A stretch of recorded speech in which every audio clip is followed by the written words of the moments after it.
கரூரில் தமிழக வெற்றிக் கழகத்தின் பரப்புரை நிகழ்ச்சியில் ஏற்பட்ட கூட்ட நெரிசலில் சிக்கி குழந்தைகள் பெரியவர்கள் என இதுவரை 41 பேர் உயிரிழந்துள்ள நிலையில் 100க்கும் மேற்பட்டோர் படுகாயமடைந்து மருத்துவமனைகளில் சிகிச்சை பெற்று வருகின்றனர். இந்த சம்பவம் குறித்து வழக்கு பதிவு செய்த காவல்துறை விசாரணை நடத்தி வருகிறது. இந்நிலையில் இது தொடர்பாக தாவேக கரூர் மாவட்ட செயலாளர் மதியழகன் மற்றும் நிர்வாகி பவுன்ராஜ் ஆகியோர் கைது செய்யப்பட்டு நீதிமன்றத்தில் ஆஜர்படுத்தப்பட்டனர். இந்த வழக்கானது கரூர் மாவட்ட குற்றவியல் நீதிமன்ற நீதிபதி பரத்குமார் அமர்வு முன்பு விசாரணைக்கு வந்தது. அப்போது காவல்துறை தரப்பில் ஆஜரான வழக்கறிஞர் கூட்ட நெரிசல் ஏற்பட்ட கரூரில் போலீஸ் அனைத்து நடைமுறைகளையும் பின்பற்றியதாகவும் இதுவரை 41 பேர் உயிரிழந்துள்ள நிலையில் உயிரிழப்புகள் மேலும் அதிகரிக்க வாய்ப்புள்ளதால் சம்பந்தப்பட்டவர்களை கைது செய்ய வேண்டும் எனவும் வாதிட்டார். அப்போது அதனை எதிர்க்கும் விதமாக தாவேக தரப்பில் ஆஜரான வழக்கறிஞர் ஒரு நபர் ஆணையம் அறிக்கை வரும் வரை யாரையும் கைது செய்யக்கூடாது எனவும் விஜய் பரப்புரைக்கு வந்தது தானாக வந்த கூட்டம் தான் எனவும் யாரையும் வண்டி வைத்து அழைத்து வரவில்லை எனவும் கூறப்பட்டது. மேலும் 1.5 லட்சம் சதுர அடி கொண்ட லைட் ஹவுஸ் பகுதியில் தான் போலீஸ் அனுமதி வழங்கவில்லை என குற்றம் சாட்டியது. இதற்கு பதிலளித்த காவல்துறை தரப்பு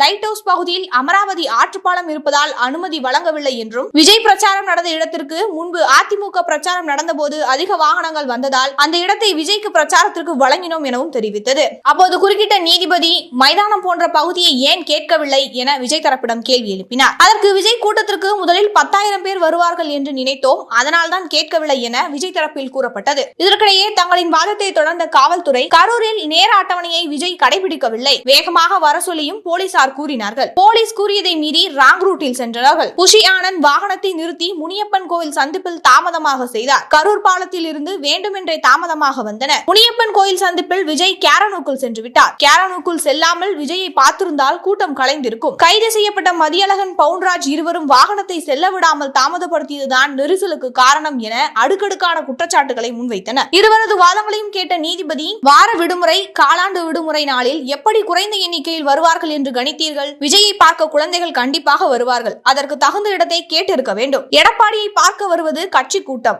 ஆனால் விஜயை பார்க்க அனைத்து தரப்பினரும் வருவார்கள். தாவேக கேட்ட 3 இடமுமே போதுமானதாக அல்ல.